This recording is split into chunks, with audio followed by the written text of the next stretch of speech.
পশ্চিম ত্রিপুরা জেলার শ্রীনগর থানার অন্তর্গত গাবর্দি এলাকায় গত 17 এপ্রিল 2024 7জন উপজাতি যুবকের দ্বারা গণধর্ষিত হয়েছিল 2 উপজাতি নাবালিকা।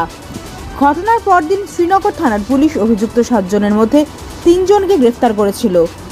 পরবর্তীতে ওই ঘটনার সাথে জড়িত আরও 4 নাবালককে আজ গ্রেফতার করল শ্রীনগর থানার পুলিশ। ঘটনায় অভিযুক্ত 7 জনকেই আটক করল শ্রীনগর থানার পুলিশ এবং তাদের বিরুদ্ধে ভারতীয় দণ্ডবিধির 376D এবং পক্সো আইন হাতে নিয়ে আইনি প্রক্রিয়া চালানো হবে বলে জানালো শ্রীনগর থানার OC Dilip Debbarma. Bureau report, Janabarta news.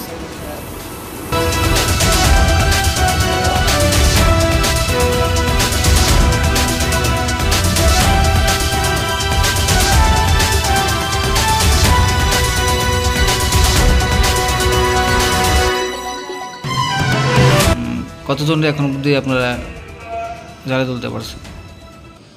গত 13 তারিখের আমরা থানার একটা 2 নাবালিকার ধর্ষণ কাণ্ডে ইনফরমেশন পাওয়ার সঙ্গে সঙ্গে আমরা একটা কেস নিয়ে তদন্ত করি। আমরা তদন্তে নেমে প্রথমে 3 জনকে আমরা আটক করি, পরবর্তী সময় আরও একজনকে আমরা অ্যারেস্ট করি। গতকালকে আমরা আরও বাকি 3 জনকে, সব টোটাল মোট 7 জনকে আমরা ওই কেসে আমরা অ্যারেস্ট করতে সক্ষম হই। তাদেরকে আজকে মাননীয় আদালতে প্রেরণ করা হলো। তার মধ্যে কতজন নাবালক এবং কতজন সাবালক ছিল? এর মধ্যে 7 জনের মধ্যে 3 জন নাবালক, বাকি 4 জন সাবালক।